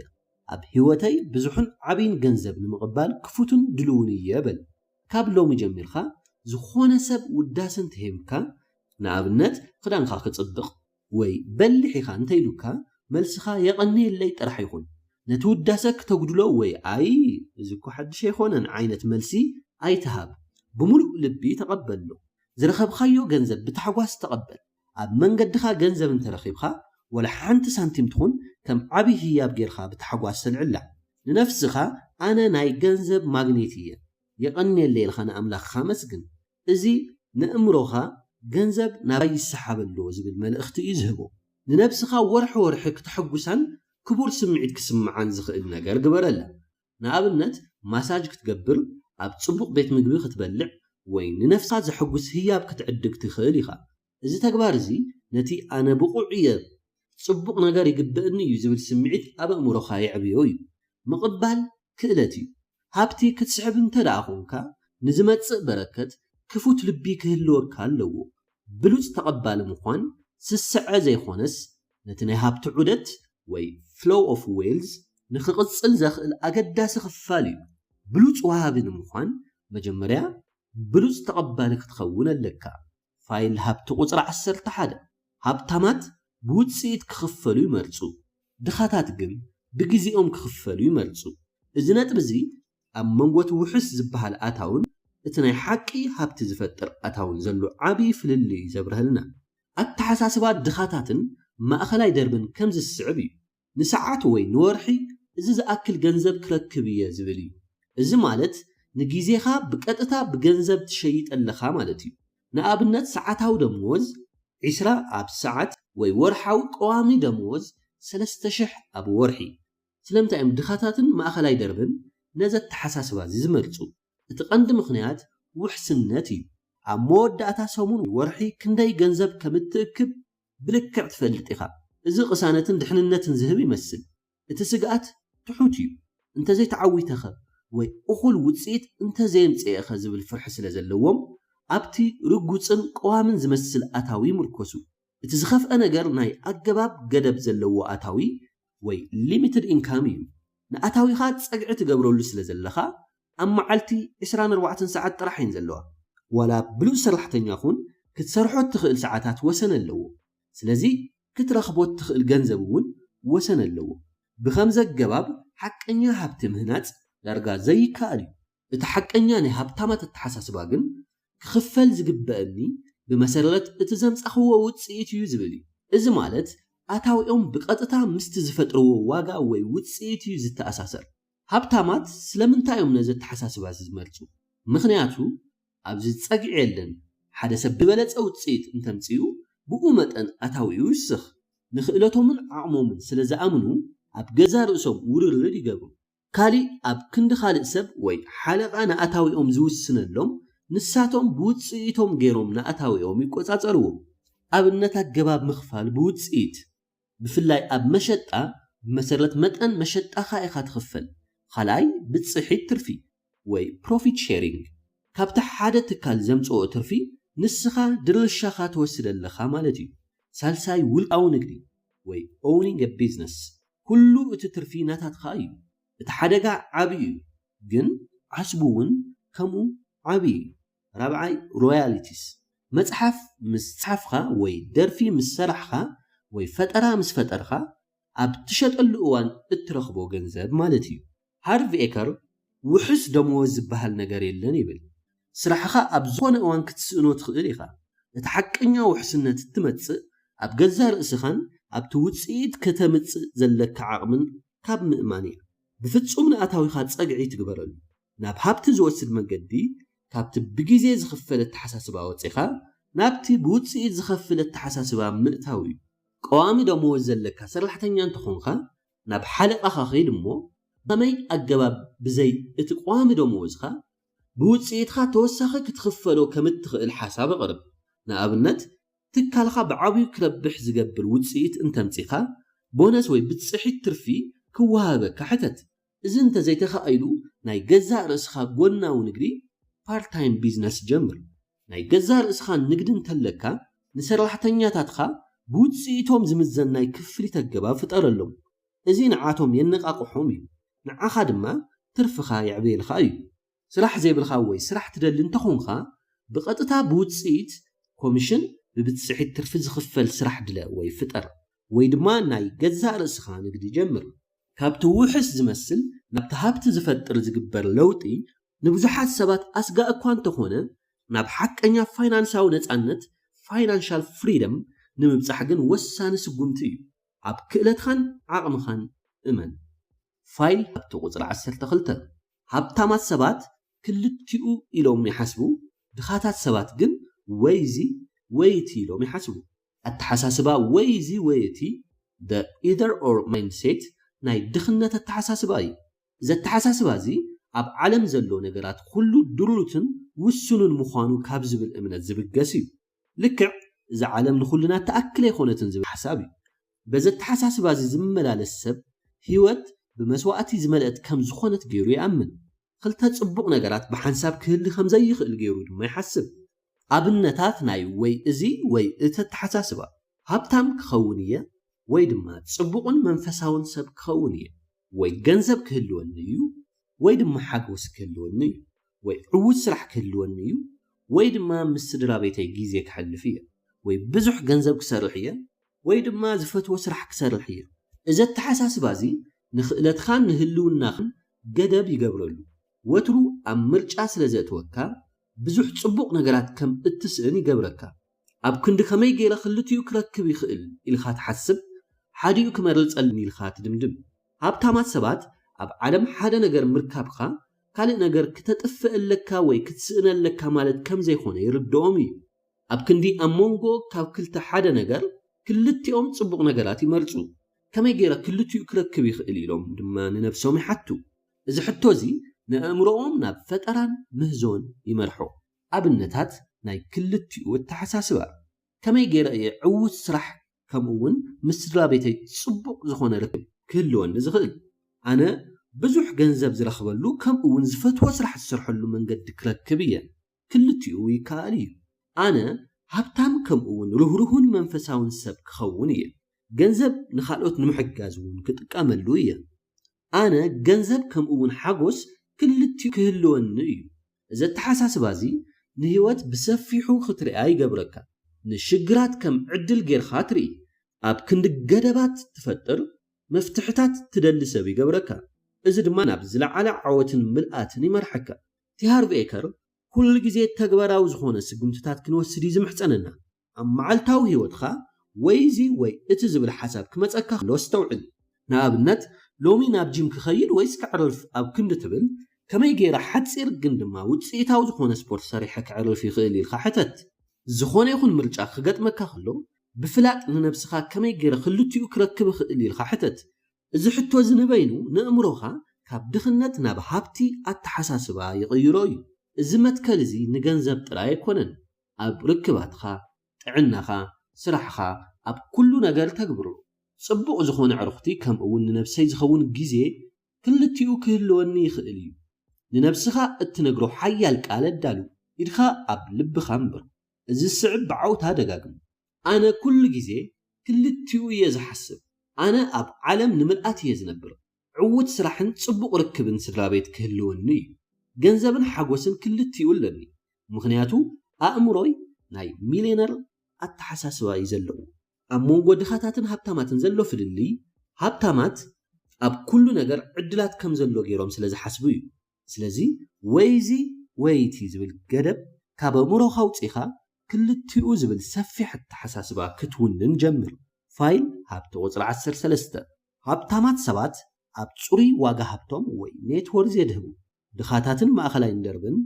ኣብቲ ካብ ስራሕ ዝረኽብዎ እቶት ወይ ወርኪንግ ኢንካም የድህቡ ስለምንታይ እዩ ትኹረት ካብ ስራሕ ዝርከብ እቶት ጥራይ ጌጋ ዝኾነ ሕብረተሰብና ካብ ንእስነትና ጀሚሩ ሓንቲ ሕቶ እዩ ዝሓተና ክንደይ ኢኻ ትኽፈል ወይ ደሞዝኻ ክንደይ ስለምንታይ እዩ ትኹረት ኣብ ወርሓዊ እቶት ሓደገኛ መጻወርያ ኮይኑ እቲ ቀዳማይ ምኽንያት ግዝያዊ እዩ ስራሕ ሎም ኣለካ ጽባሕ ግን ክትስእኖ ትኽእል ኢኻ እቶትኻ ምስ ስራሕኻ እዩ ዝጠፍእ ካልኣይ ድሉት እዩ መብዛሕትኡ ግዜ ደሞዝኻ ኣብ ዓመት ሓደ ወይ ክልተ ግዜ ጥራይ ወሰኽ ዝግበረልካ ስለዝኾነ ዕብየቱ ድሉት እዩ ሳልሳይ ንፋይናንሳዊ ሓርነት ኣየብፅሐካን ብደሞዝኻ ጥራሕ ንኽትህብትም ኣዝዩ ከቢድ እዩ ምኽንያቱ ወፃኢታትካ እናዓበየ ክኸይድ ይኽእል እዩ ብሓቂ ሃብታም ዝገብረካ እቲ ጠቕላላ ፋይናንሳዊ ስእሊ እዩ ስለምንታይ እዮም ሃብታማት ኣብ ጽሩይ ዋጋ ሃብቲ ወይ ኔትወርክ ዘድህቡ ጽሩይ ዋጋ ሃብቲ ናይ ሓቂ መዐቀኒ ሃብቲ እዩ ንሱ እቲ ናይ መጨረሻ ውፅኢት እዩ ብዛዕባ ፋይናንሳዊ ህይወትካ ዘለካ ኩሉ ነገር ዘጠቓልል ዓብይ ስእሊ እዩ ጽሩይ ዋጋ ሃብቲ ይኸውን ኩሉ ንብረትካ ወይ ሃብትኻ ወይ ድማ ኣሴትስ ንብሎም ክቕነስ ኩሉ ዕዳኻ ወይ ሊያቢሊቲስ እዩ ኣሴትስ ንብሎም እዚ ትዋጋ ዘለዎም ነገራት እዮም ንኣብነት ጥረ ገንዘብ ኣብ ባንኪ ኣክስዮናት ወይ ስታክስ ቦንድታት ሪል ስቴት ገዛ ወይ መሬት ናይ ውልቅኻ ንግዲ ዝወሓሰሉ ገንዘብ ወይ ሪታይርመንት ፈንድስ እንትኾኑ ዕዳ ወይ ሊያቢሊቲስ ንብሎ ከዓ እቲ እትኸፍሎ ገንዘብ እዩ ንኣብነት ልቓሕ ገዛ ወይ ሞርጌጅ ልቓሕ መኪና ዕዳ ክሬዲት ካርድ ልቓሕ ትምህርትን ካልኦትን እዮም ሃብታማት ሰባት ትኹረቶም ኣብ ምዕባይ ናይ ጽሩይ ዋጋ ሃብቲ እዩ ወርሓዊ እቶት ወይ ደሞዝ ሓደ ካብቶም መሳርሕታት እምበር ናይ መጨረሻ ሽቶ ይኮነን ቲሃርቬከር ጽሩይ ዋጋ ሃብቲ ልክዕ ከም መኪና 4 ጎማ ዘለዎ እዩ ይብል ሓደ ጎማ እንተተበላሽዩ ጉዕዞኻ ናብ ሃብቲ ይበላሾ እዞም 4 መሰረታዊ ጽሩይ ዋጋ ሃብቲ እዚኦም እዮም ቀዳማይ እቶት ወይ ኢንካም እዚ እቲ ናብ ህይወትካ ዝኣቱ ገንዘብ እዩ ክልተ ዓይነት እቶት ኣሎ ካብ ስራሕ ዝርከብ እቶት ኣክቲቭ ኢንካም እንብሎን ካብ ስራሕ ወፃኢ ዝርከብ እቶት ወይ ፓሲቭ ኢንካም እንብሎምን እዮም ካብ ስራሕ ዝርከብ እቶት ወይ ኣክቲቭ ኢንካም እዚ እቲ ንስኻ ግዜኻን ጉልበትኻን ወፊርካ ትረኽቦ ኣታዊ እዩ ወይ ድማ ደሞዝ እዩ ካብ ስራሕ ወፃኢ ዝርከብ እቶት ፓሲቭ ኢንካም ድማ ንስኻ ብዙሕ ከይሰራሕካሉ ዝኣቱ ገንዘብ እዩ ንኣብነት ካብ ገዛ ክራይ ትረኽቦ ካብ ወፍሪ ወይ ዲቫይደንስ እትረኽቦን ካልኦትን ማለት እዩ ድኻታት ሰባት ኣብቲ ቀዳማይ ካብ ስራሕ ዝርከብ እቶት ወይ ኣክቲቭ ኢንካም ጥራይ የድህቡ ናይ ሃብታማት ኣተሓሳስባ ዘለዎም ሰባት ግን ነቲ ቀዳማይ ተጠቒሞም ነቲ ካልኣይ ወይ ድማ ፓሲቭ ኢንካም ይሃንፁ ካልኣይ ቁጠባ እቲ ዋና ገዳሲ ነገር ክንደይ ትረክብ ዘይኾነስ ክንደይ ካብቲ ትረኽቦ ትዕቅብ እዩ ብዙሕ እቶት እናሃለውካ ኩሉ ተውፅኦ እንተኾንካ ጽሩይ ዋጋ ሃብትኻ ይዓብን ቁጠባ ናይ መጻኢ ሃብትኻ እዩ ሳልሳይ ወፍሪ ወይ ኢንቨስትመንትስ እዚ እቲ ዝዓበየ ፍልሊ ዝፈጥር ነገር እዩ ነቲ ዝቆጠብካዮ ገንዘብ ንዓኻ ክሰርሕ ምግባር ማለት እዩ ገንዘብኻ ኣብ ባንክ ምቕማጥ ጥራይ ቁጠባ እዩ ነቲ ገንዘብኻ ኣብ ኣክስዮን ወይ ሪል ስቴት ወይ ንግዲ ምውፋር ግና ወፍሪ እዩ ወፍሪ ንገንዘብኻ የባዝሑ እዩ ሃብታማት ሰባት ብሉፃት ኣውፈርቲ ወይ ኢንቨስተርስ ንምዃን እዮም ዝፅዕሩ ራብዓይ ምቅላል ወይ ሲምፕሊፊኬሽን እዚ ማለት ወፃኢታትካ ብምቁፅፃርን ህይወትካ ብምቕላልን ንቁጠባን ወፍርን ዝኸውን ዝያዳ ገንዘብ ምፍጣር ማለት እዩ ቅድሚ ገለ ነገር ምግዛእኻ እዚ ነገር ብሓቂ የድልየኒ ድዩ ወይስ ዝደልዮ ነገር ጥራይ እዩ ኢልካ ሕተት ወጻኢታትኻ ብምንካይ ነቲ ገንዘብ ናብቶም ንብረትኻ ወይ ኣሴትስ ዝዕብዩ ነገራት ከተሰጋግሩ ኣለካ ንጹሪ ዋጋ ሃብትኻ ተኩረሉ ሓደ ወረቐት ኣምፂኻ ኣብ ሓደ ገጽ ኩሉ ንብረታትኻን ዋግኡን ጽሓፍ ንኣብነት ኣብ ባንክ ዘለካ ገንዘብ ዋጋ መኪናኻ ዋጋ ገዛኻን ካልኦት ዘለውኻ ንብረትን ማለት እዩ ኣብ ካልእ ገጽ ድማ ኩሉ ዕዳኻን መጠኑን ጽሓፍ ንኣብነት ዝተረፈ ልቓሕ ገዛ ዕዳ ክሬዲት ካርድ ዝኣመሰሉ ማለት እዩ ካብ ጠቕላላ ንብረትኻ ጠቕላላ ዕዳኻ ጉድል እቲ ዝተረፍ ቁጽሪ ናይ ሕጂ ጽሪ ዋጋ ሃብትኻ ወይ ኔትወርዝኻ እዩ ነዚ ጸብጻብ ጽሪ ዋጋ ሃብትኻ ኣብ ነፍሲ ወከፍ 3 ወርሐ ዘምኖ እዚ ተግባር እዚ ኣብ ምንታይ ከም እተድህብ ስለ ዝሕብረካ ኣዝዩ ኣገዳሲ እዩ እቲ ካልእ ወሳኒ ነገር ዝተዓወተ ፋይናንሳዊ ኣማኻሪ ወይ ፋይናንሻል ፕላነር ቁጽር እዞም ሰባት እዚኣቶም ንሃብትኻ ከመይ ጌርካ ከም እትከታተሎን ከም እትዕብዮን ክሕግዙኻ ይኽእሉ እዮም ኣተሓሳስባኻ ካብ ክንደይ ደሞ ዝረክብ ኣለኹ ናብ ጽሩይ ዋጋ ሃብተይ ክንደይ ዘሎ ከመይ ጌርካ የዕብዮ ምቕያር እዩ እዚ ንበይኑ ንፋይናንሳዊ መጻኢኻ ካብ ስሩ ክቕይሮ ዝኽእል ዓብይ ለውጢ እዩ ፋይል ቁጽሪ 14 ሃብታማት ሰባት ንገንዘቦም ብብቕዓትን ብግቡእን የመሓድሩ ድኻታት ሰባት ንገንዘቦም ብግቡእ ኣየመሓድሩ እዚ ፋይል እዚ ካብቲ ክሳዕ ክንደይ ገንዘብ ትረክብ ዝብል ሓሳብ ወፂኡ ኣብቲ ዝረኸብካዮ ገንዘብ ከመይ ጌርካ ተመሓድሮ ዝብል የድህብ ጸሓፊ እዛ መጽሓፍ ሃብታም ንምዃን ክንደይ ገንዘብ ከም ዘለካ ኣገዳሲ ከም ዘይኾነ የጉልሕ እቲ ቀንዲ ነገር ነቲ ዘለካ ገንዘብ ብግቡእ ናይ ምምሕዳር ልምዲ ምጥራይ እዩ ነቲ ዘለካ ክሳዕ ተመሓድሮ ዝያዳ ኣይክወሃበካን እዩ እዚ ማለት ኣድማስ ነቲ ንእሽቶ ነገር ብግቡእ ከተመሓድር ከም እትኽእል ምስ ረኣየ ጥራሕ እዩ ዝዓበየ ነገር ዝህበካ ሓደ ሰብ $100 ከመሓድር እንተዘይኽኢሉ $1,000 ወይ ድማ $10,000 ክወሃቦ ምጽባይ ዘበት እዩ ብዙሓት ሰባት ብዙሕ ገንዘብ ምስ ረኸብኩ ከመሓድሮ ክፍትን እየ ይብሉ እዚ ግን ከምቲ ሓደ ኣዝዩ ረጒድ ሰብ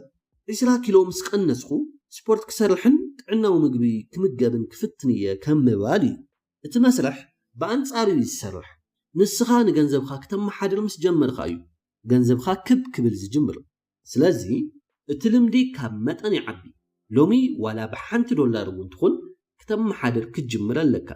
ቲሃር ቬከር ነዚ ልምምድ እዚ ንክትጅምሮ ዝሕግዝ ኣዝዩ ቀሊልን ሓያልን ስርዓት ተዳልዩ ኣሎ እዚ ድማ ስርዓት 6 መትረባት ተባሂሉ ይፍለጥ ዝኣተወካ ገንዘብ ብምሉኡ ኣብዞም ዝስዕቡ 6 መትረባት ወይ ዝተፈላለዩ ናይ ባንክ ኣካውንታት ምቐሎ እቲ ቀዳማይ ናይ ፋይናንሳዊ ናጽነት መትረብ እተዓቕሮ መጠን 10% ካብ ኣታዊኻ ዕላምኡ እዚ ገንዘብ እዚ ፈጺምካ ዘይትትንክፎ ገንዘብ እዩ እዚ ገንዘብ ንምውፃእ ዘይኾነስ ንኢንቨስትመንት ጥራሕ ዝውዕል እዩ ዕላምኡ ንዓኻ ከይሰላሕኻ ገንዘብ ዘምጽእ ንብረት ወይ ፓሲቭ ኢንካም ንምፍጣር እዩ እዛ መትረብ እዚኣ እታ ወርቂ እንቋቑሖት ትህበካ ደርሆ እያ ፈጺምካ ድማ ከይትሓርዳ ካልኣይ ንነዊሕ እዋን ዝውዕል መዐቀቢ እተዓቕሮ መጠን 10% ካብ ኣታዊኻ ዕላምኡ እዚ ገንዘብ እዚ ንዓበይቲ ወጻኢታት ንምሽፋን ዝውዕል እዩ ንኣብነት መኪና ንምግዛእ ንዕረፍቲ ወይ ቫኬሽን ወይ ሓድሽ ኣቕሓ ገዛ ንምዕዳግ ዝውዕልን እዩ እዚ መዐቀቢ እዚ ዕላማ ስለ ዘለዎ ገንዘብ ንምዕቃብ የነቃቕሐካ እዩ ሳልሳይ ናይ ትምህርታዊ መድረክ እተዓቕሮ መጠን 10% ካብ ኣታዊኻ ዕላምኡ ድማ ሃብታማት ሰባት ኩሉ ግዜ ይመሃሩን ይዓብዩን እዮም እዚ ገንዘብ እዚ ንዓኻ ንምምዕባል ዝውዕል እዩ መጽሓፍቲ ንምግዛእ ኣብ ሰሚናራት ንምስታፍ ኮርስታት ንምውሳድ ወይ ካብ ካልኦት ክኢላታት ምኽሪ ንምርካብ እንትጥቀመሉ ኣብ ርእስኻ ትገብሮ ኢንቨስትመንት እቲ ዝለዓለ ዓስቢ ዝህብ እዩ ራብዓይ ናይ ኣድለይቲ ዝኾኑ ነገራት መትረብ እተዓቕሮ መጠን 55% ካብ ኣታዊኻ እዚ መጠን እዚ ብኣኻ ከተመዓራርዮ ትኽእል ኢኻ ዕላምኡ እዚ እቲ ዝበዝሐ ገንዘብ ዝኣትዎ ኮይኑ ንመነባብሮኻ ዘድሊ ነገራት ንምሽፋን ይውዕል ንኣብነት ክራይ ገዛ ምግቢ መጓዓዝያ ክዳውንቲ ሒሳብ ኤሌክትሪክን ማይን ወዘተን ዘጠቃልል እዩ ሓምሻይ ናይ መዘናግዒ መትረብ ወይ ፕሌይ ኣካውንት መጠን 10% ካብ ኣታዊኻ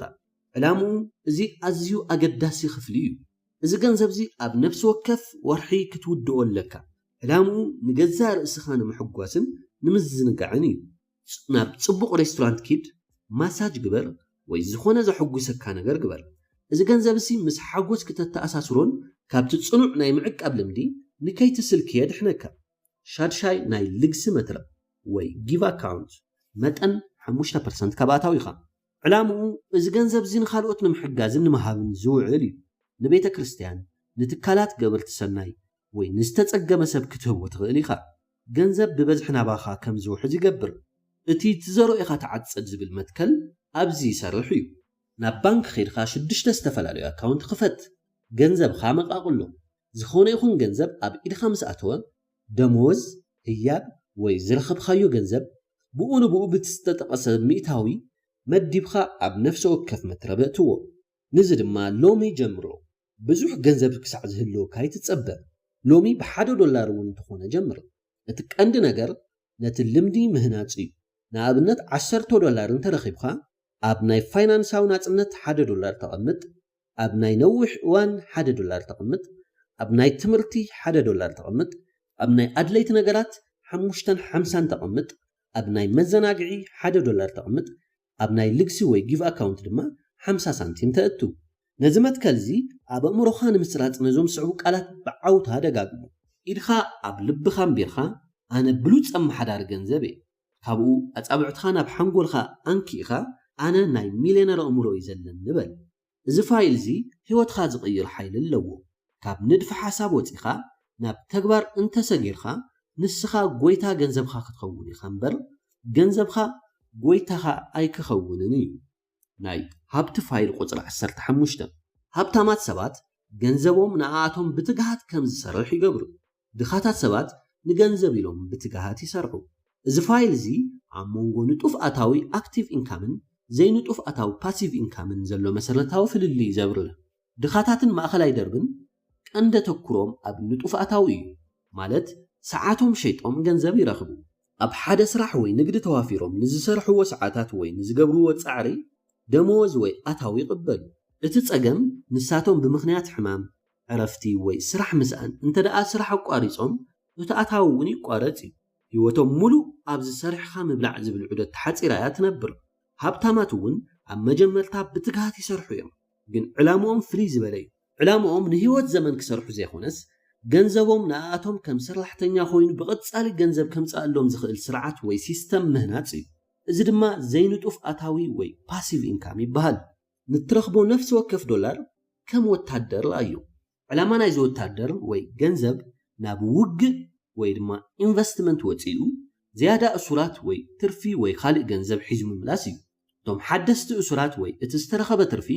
ናብ ሓደስቲ ወታደራት ይቕየሩ እሞ ንሳቶም እውን ናብ ውግእ ይወፍሩ በዘገባብ እዚ ቀስ በቐስ ሓደ ዓብዪ ሰራዊት ወይ ናይ ወታደራት ገንዘብ ተሃንጽ ድሕሪ ግዜ እዚ ሰራዊት እዚ ኣዝዩ ዓብዪ ስለ ዝኸውን ንሱ ዘምጽአልካ ኣታዊ ወይ ፓሲቭ ኢንካም ንመነባብሮኻን ንነብሰ ወፍርን ይሽፍነልካ ሽዑ ንስኻ ብኣካል ክትሰርሕ የድልየካን ስራሕ ምርጫኻ እምበር ግዴታኻ ይኸውንን ኣተሓሳስባ ድኻታትን ማእኸላይ ደርብን ሕጂ ዘላ ወርሒ ንምሽፋን ቀጻሊ ወጻእታት ንምኽፋል ከምኡ እውን ንእሽቶ ገንዘብ ንምዕቋርን እዩ ስራሕ እንተጠፊኡንኸ ከመይ ገይረ ክነብር ዝብል ቀጻሊ ፍርሒ ስለ ዘለዎም ብዙሕ ግዜ ኣብ ክንዲ ናብ ዘይንጡፍ ኣታዊ ዘምርሕ ንዋይ ምፍሳስ ወይ ኢንቨስትመንት ገንዘቦም ኣብ መኪና ዓበይቲ ቲቪታት ወይ ካልእ ዋግኡ ዝንክ ንብረት የውዕልዎ ኣተሓሳስባ ሃብታማት ፋይናንሳዊ ናጽነት ወይ ፋይናንሻል ፍሪደም እዚ ማለት ዘይንጡፍ ኣታዊኦም ንኹሉ ወጻኢታቶም ክሽፍነሎም ዝኽእሉ ደረጃ ምብጻሕ ማለት እዩ ከመይ ገይረ ገንዘበይ ወፍሪ ገይረ ዝያዳ ገንዘብ ከፍርየሉ ይኽእል ገንዘብ ከም መሳርሒ ገይሮም ይጥቀሙሉ እምበር ከም ናይ መወዳእታ ዕላማ ወይ ኢንድ ጎል ገይሮም ይርኢዎን ንሳቶም ንገንዘብ ይሰርሑ ዘይኾነስ ገንዘብ ንዓኣቶም ይሰርሐሎም ሃብታማት ገንዘቦም ኣብ ዝተፈላለየ ምንጭታት ዘይንጡፍ ኣታዊ የፍሩ ገለ ካብኡ ኣክስዮናት እዮም ካብ ዓበይቲ ኩባንያታት ብምግዛእ ምስቲ ኩባንያ ብሓባር ይዓብዩ ካልኣይ ቦንድታት እዩ ንመንግስቲ ወይ ትካላት ገንዘብ ብምልቃሕ ወለድ ይረኽቡ ሳልሳይ ክራይ ገዛውቲ ወይ ህንጻታት ገዚእኻ ብምክራይ ወርሓዊ ኣታዊ ትረክብ ሳልሳይ ሮያሊቲ እዩ ካብ መጽሕፍቲ ሙዚቃ ወይ ፍቓደ ፈጠራ ወይ ፓተንትስ ንብሎ ዝመጽእ ቀጻሊ ኣታዊ እዩ ራብዓይ ክፍሊት ትርፊ ወይ ዲቫይደንስ ካብቲ ዝውንንዎ ኣክስዮን ዝኽፈል ትርፊ እዩ ሓምሻይ ስርዓት ዘለዎ ንግዲ ወይ ሲስተማይዝድ ቢዝነስ ንስኻ ዘየለኻ እውን ባዕሉ ዝኸይድ ትካል ምህናጽ ማለት እዩ እዛ መጽሓፍ ኣብ ተግባር ስለ ተተኩር ነዚ ፋይል እዚ ኣብ ህይወትካ ንምትግባር ዝሕግዙ ስጉምትታት ቀዳማይ ባዕልኻ ዝተምህር ብዛዕባ ናይ ኢንቨስትመንት ዓለም ንዋይ ምፍሳስ ኣንብብ ተምሃር ሰሚናራት ተኸታተል ሓደ መዓልቲ ንግሆ ተሲኻ ኤክስፐርት ክትኸውን ኣይትጸብቕ ኣተኩሮኻ ካብ ንጡፍ ኣታዊ ናብ ዘይ ንጡፍ ኣታዊ ኣተኩሮ ቀይሮ ነፍሲ ወከፍ ግዜ ገንዘብ ከተውፅእ ከለኻ እዚ ገንዘብ እዚ ኣብ ክንዲ ኣብዚ ነገር ዘውፅኦ ኢንቨስት እንተትገብሮ ነይረ ኣብ 10 ዓመት ክንደይ ምኾነለይ ኢልኻ ሕተት ቀፂልኻ ንፋይናንሳዊ ናጽነትኻ ዝኸውን ፍሉይ ሒሳብ ክፈት ካብ ነፍሲ ወከፍ ኣታዊኻ 10% ኣብዚ ፍሉይ ሒሳብ ኣቐምጥ እዚ ገንዘብ እዚ ፈጺምኻ ንመዓልታዊ ወጻኢ ኣይትጥቀመሉ ዕላምኡ ንኽዓብን ንኽሰርሐልኻን ጥራሕ እዩ ካብኡ ነቲ መስርሕ እዚ ኣውቶማቲክ ግበሩ ወርሒ ብወርሒ ካብ ቀንዲ ሕሳብኻ ናብቲ ናይ ናጽነት ፋይናንስ ሕሳብኻ ብኣውቶማቲክ ገንዘብ ከም ዝሰጋገር ግበር ፋይል ሃብቲ ቁጽሪ 16 ሃብታማት ሰባት ፍርሒ እናሃለዎም ስጉምቲ ይወስዱ ድኻታት ሰባት ፍርሒ ደው ከብሎም ይፈቕዱ እዚ እቲ መሰረታዊ ፍልሊ ኣብ መንጎ ሃብታማትን ድኻታትን እዩ ፍርሒ ምህላው ወይ ዘይምህላው ኣይኮነን ኩሉ ሰብ ይፈርሕ እዩ ሃብታማት ሰባት እውን ይፈርሑ እዮም ይፈርሑ ይጭነቁን ይጠራጠሩን እዮም እቲ ፍልሊ ዝፍጠር ግን ነቲ ፍርሒ ብኸመይ ምላሽ ከም እትህቦ እዩ ድኻታት ንፍርሒ ከም ደውበል ዝብል ምልክት ገይሮም ይርእይዎ ሓደ ነገር ከፍርሖም እንከሎ ከም ዕንቅፋት ወይ ከም ምልክት ጌጋ ምዃኑ ይወስድዎ እሞ ካብቲ ዝገብርዎ ደው ይብሉ ፍርሒ ንህይወቶም ይቆጻጸሮ ሃብታማት ግን ፍርሒ ክስምዖም እንከሎ ከም ዘይተርፍን ንቡርን ስምዒት ገይሮም ይወስድዎ ፍርሒ እናተሰምዖም ከለዎ ወላ ስጉምቲ ንቕድሚት ይወስዱ ንፍርሒ ከም መሳርሒ እምበር ከም መዕገቲ ኣይርእይዎን ዓወት ንምጭባጥ ፍርሒ ክተወግደ የድልየካን እዩ እቲ ዘድሊ ዋና ነገር ፍርሒ እናሃለወካ እውን ክትሰርሕ ክትኽእል ከለኻ እዩ ፍርሒ ጥርጣረ ከምኡውን ጭንቀት ካብቶም ዝዓበዩ ዕንቅፋታት ዓወትን ሓጎስን እዮም ስለዚ እቲ ዝዓበየ ፍልሊ ኣብ መንጎ ሃብታማትን ድኻታትን እውን እዚ እዩ ሃብታማት ፍርሒ ደው ከብሎም ኣይፈቕዱን እዮም ድኻታት ግን ይፈቕዱ እዮም እቲ ሓቂ ዘይፈርሕ ሰብ የለን እቲ ሕቶ ከመይ ጌርካ ኢኻ ንፍርሕን ሓዋሩ ተጥፍኦ ዝብል ኣይኮነን እቲ ሕቶ ፍርሒ እናተሰምዐካ ከመይ ጌርካ ኢኻ ስጉምቲ ትወስድ ዝብል እዩ ንስኻ ክትዓብድ ትኽእል ካብቲ ምቹው ዞባኻ ወይ ኮምፎርት ዞን ወፂኻ ኣብቲ ዘይምቹው ዞባ ወይ አንኮምፎርታብል ዞን ክትኣቱ ከለኻ ጥራሕ እዩ ምቹው ዞባ ወይ ኮምፎርት ዞን ኣብዚ ዞባ ዘሎ ሰብ ኣብ ዝነበሮ ዓቕምን ደረጃን እዩ ዝተርፍ ምቾት ማለት ዘይምዕባለ ማለት እዩ ዘይምቹው ዞባ እንብሎ ድማ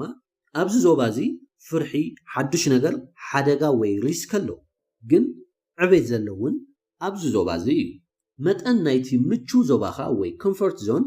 ምስቲ መጠን ናይ ገንዘብ ዞባኻ ወይ ማኒ ዞን ብቀጥታ ዝተኣሳሰር እዩ ስለዚ ገንዘብኻ ክዓቢ እንተደሊኻ ምቹው ዞባኻ እውን ክሰፍሕ ኣለዎ እዚ ድማ ነቲ ፍርሒ እናተሰምዐካ ስጉምቲ ምውሳድ ይጠልብ ኣእምሮኻ ልክዕ ከም ሓደ ዘይተለማመደ ኩርኩር ወይ ፓፒ እዩ እንተዘየለማሚድካዮ ኣብ ልዕሊኻ እዩ ዝጓየ ኣእምሮኻ ናይ ምፍራሕ ምጥርጣርን ምጭናቕን ልምዲ ኣለዎ እቲ ዕማምኻ ድማ ንስኻ ንእምሮኻ ምቁፅፃር እምበር ንሱ ንዓኻ ከይቆፃፀረካ ምግባር እዩ ንስኻ ካብ ኣእምሮኻ ትዓቢ ንስኻ እቲ ተዓዛባ ኢኻ ንሓሳባትካ ክትዕዘቦም ትኽእል ኢኻ እቲ ሓሳብ ፍርሒ ከምፀልካ ይኽእል እዩ ግን ንስኻ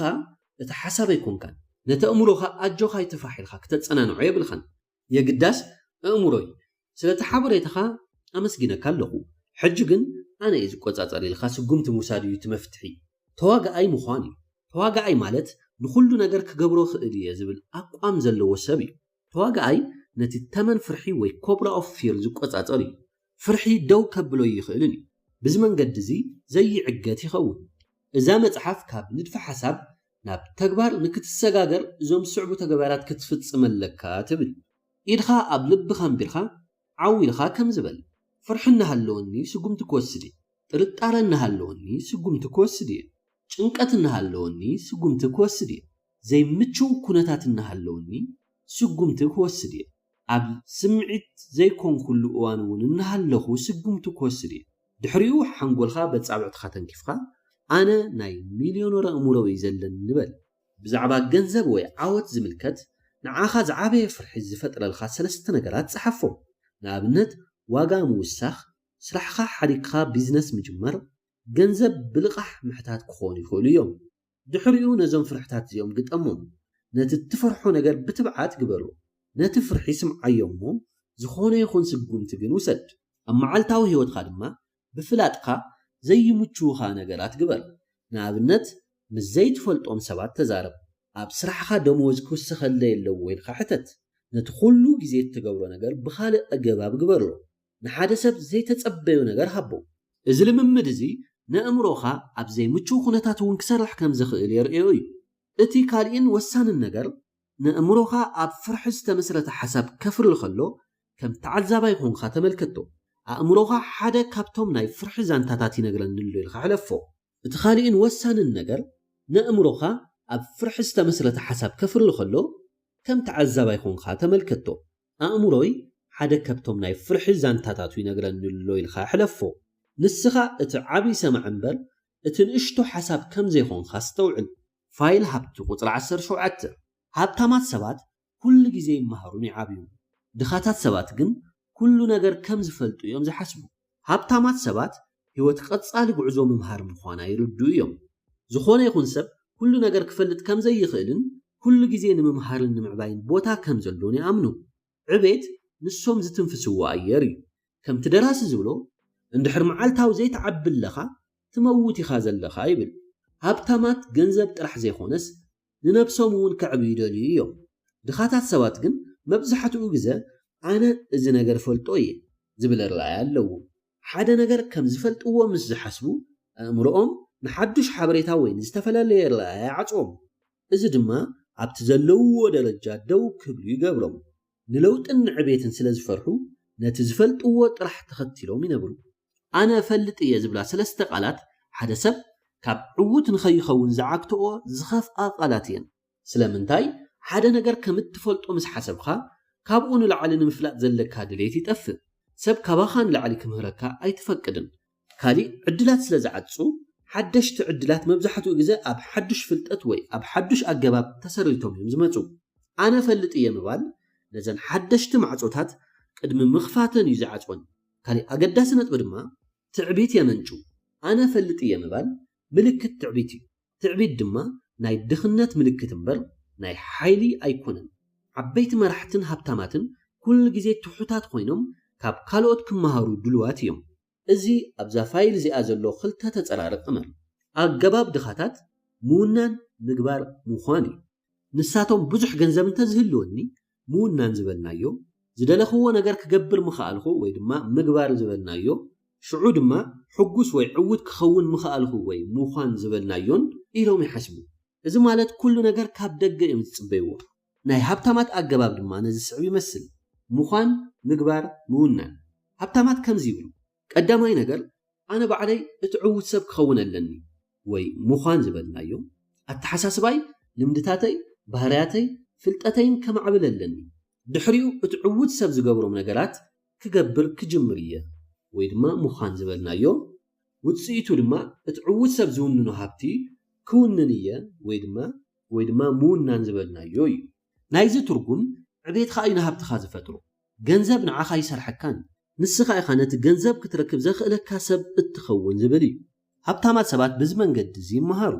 እቲ ቀዳማይ ንባብ መጽሓፍቲ እዩ ብፍላይ ከዓ ኣብ ንግዲ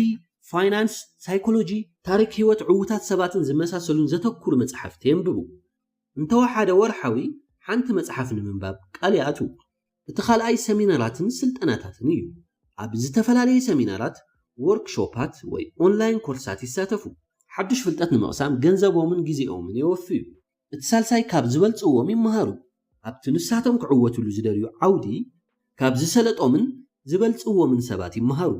ካብ ተመክሮኦም ስሕተቶም ጥበቦምን ትምህርቲ ይወስዱ ራብዓይ ኣማኸርቲ ይሕዙ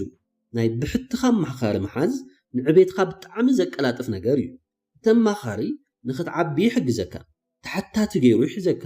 ከምኡውን ነቲ ባዕልኻ ትርእዮ ዘይትኽእል ዕንቅፋታት የርእየካ ኢልኻ ኣብ ልብኻ ጌርካ ከም ዝበል ኣእምሮይ ኣእምሮ ሚልዮነር እዩ ኣነ ኩሉ ግዜ ዝመሃርን ዝዓብን ሰብ እየ በል እምበኣርከስ ክቡራት ተኸታተልቲ ናናት ዩቲዩብ ሎም መዓልቲ ዘዳለኹልኩም መደብ እዚ ይመስል ነይሩ ኣብ ቀጻሊ ቪድዮ ብኻሊእ መጽሓፍ ክሳዕ ንራኸብ ሰላም እዚ ናናት ዩቲዩብ እዩ